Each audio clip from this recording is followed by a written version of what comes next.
Assalamualaikum. Hopefully you are all well. Welcome on my YouTube channel. If you have not subscribed my channel, please subscribe it. Today we are going to discuss land and people of Pakistan agriculture. आज हम जो topic discuss करने जा रहे हैं वो land and people of Pakistan land and people of Pakistan का portion है एग्रीकल्चर। आज हम एग्रीकल्चर को देखेंगे कि एग्रीकल्चर पाकिस्तान को कितना सपोर्ट करता है बिल्ड करने में, उसकी इकोनॉमी में। तो आइए शुरू करते हैं। सबसे पहले हम इसका देखेंगे इंट्रोडक्शन में हमारे पास क्या आ जाता है।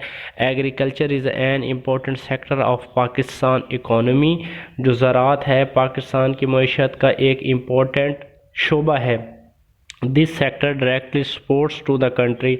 और ये जो सेक्टर है मीन के ज़राअत का जो शोबा है ये डायरेक्टली मुल्क की आबादी की मदद करता है। मीन के पाकिस्तान का मोस्टली जो इकोनॉमी का बजट होता है वो ज़राअत के ऊपर ही डिपेंड करता है। अगर पाकिस्तान की जो क्रॉप्स हैं, जो फसलें हैं, वो अपने सीज़न में मीन की जिस तरह फसलें खरीफ होती है और फसलें रबी होती है, अगर वो उनकी यील्ड पर एकड़ अगर अच्छी आ जाती है तो उससे क्या हो जाता है, पाकिस्तान की इकोनॉमी क्या कर जाती है, बूस्ट कर जाती है।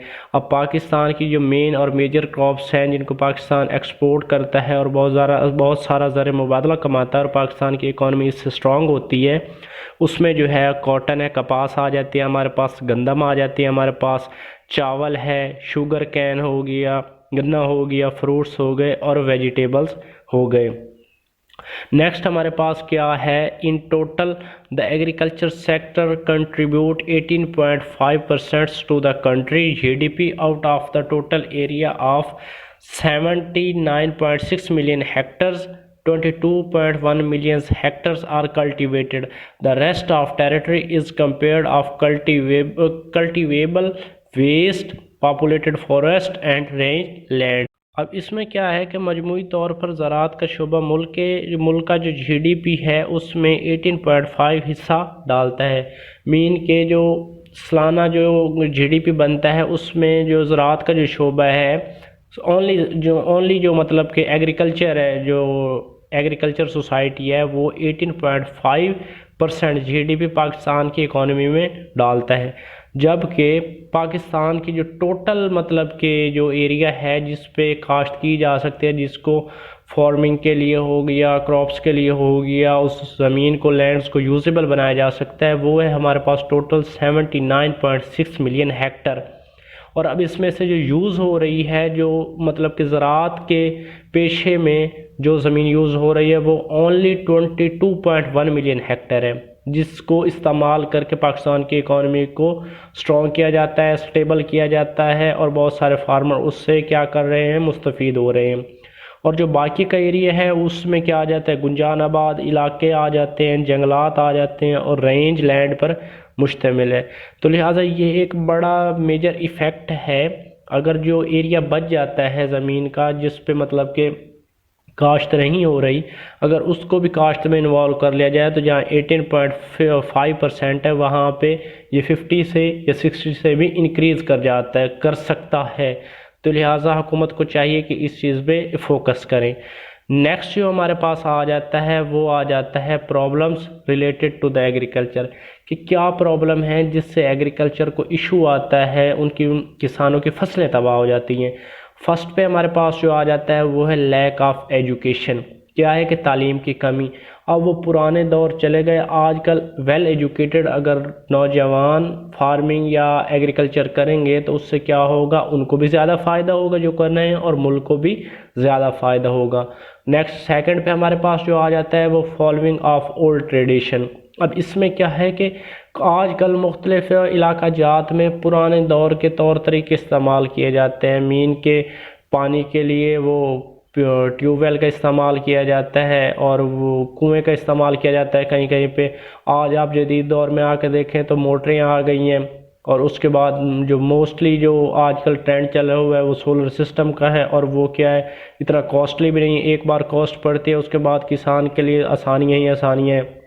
मीन के ओल्ड ट्रेडिशन फॉलो करने की वजह से भी कुछ प्रॉब्लम्स क्रिएट हो रहे हैं। थर्ड पे हमारे पास आ जाता है स्कार्सिटी ऑफ वाटर, पानी की कमी। अब के इलाका जात ऐसे हैं जहाँ पे पानी की बहुत ज़्यादा किल्लत है, वहाँ जो दरियाई पानी है फसलों तक पहुँच ही नहीं पाता, जिससे जो फसलों की पैदावार है वो कम होती जा रही है। तो नेक्स्ट हमारे पास आ जाता है पेस्ट एंड क्रॉप्स डिसीज़। उसके बाद ये है कि कुछ पेस्टिसाइड्स ऐसे आ गए, मीन के अमेरिकन सुंडी हो गई, लश्करी सुंडी हो गई, सब्ज़ तेला हो गया, सफ़ेद मक्खी हो गई। इस तरह की जो मतलब कि ये पेस्ट्स हैं और ये डिसीज़ हैं, इनको रिज़ॉल्व करना बहुत ज़रूरी है। इनको रिज़ॉल्व करने के लिए क्या होगी, जो हमारे पास जो सीड्स होंगे उनकी इम्यूनिटी पावर को हमें स्ट्रॉन्ग करके इस प्रॉब्लम को रिज़ॉल्व करना पड़ेगा। लास्ट पे हमारे पास आ जाता है लो यील्ड पर एकड़। मीन के जब ये सारी की सारी हमारे पास प्रॉब्लम्स होंगी, लैक ऑफ एजुकेशन होगी, ओल्ड ट्रेडिशंस को हम यूज़ करेंगे, स्कार्सिटी ऑफ वाटर होगा, हमारे पास डिसीज़ होंगी, तो क्या होगा, जब फसल पक जाएगी, जब फसल को कैलकुलेट किया जाएगा तो जो लो यील्ड पर एकड़ है वो क्रिएट होगी। मीन के जो एकड़ की जो एक औसत होती है वो उससे कम हो जाएगी। मीन के एक एकड़ की जो एवरेज औसत है वो 40 मन है गंदम की। लेकिन इन सारी जो मैंने प्रॉब्लम्स में इनको डिस्कस किया, अगर एक फार्मर इन सब को फेस कर रहा है तो उसकी जो एकड़ की जो है ना पैदावार औसत वो कम हो जाएगी। ये तो हमारे पास हो गई है प्रॉब्लम, कुछ चंद एक प्रॉब्लम है। नेक्स्ट हमारे पास जो सजेशन एंड रेमेडीज़ है, मतलब कि उन प्रॉब्लम को रिजॉल्व किया जा सकता है एग्रीकल्चर को लेके, उनमें हमारे पास आ जाता है एरीगेशन फैसिलिटीज़।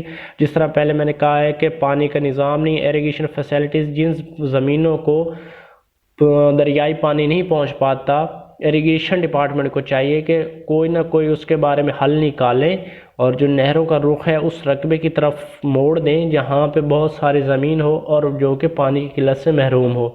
नेक्स्ट हमारे पास है बेटर क्वालिटी सीड्स। इसमें क्या था कि जो मैंने डिसीज़ का आपको पहले जिक्र किया है प्रॉब्लम्स में, उसको रिमूव करने के लिए जो हाइब्रिड सीड्स होते हैं जिनकी इम्यूनिटी पावर इतनी स्ट्रॉन्ग होती है कि वो तमाम की तमाम जो डिसीज़ होती हैं उनको कंट्रोल कर लेती है।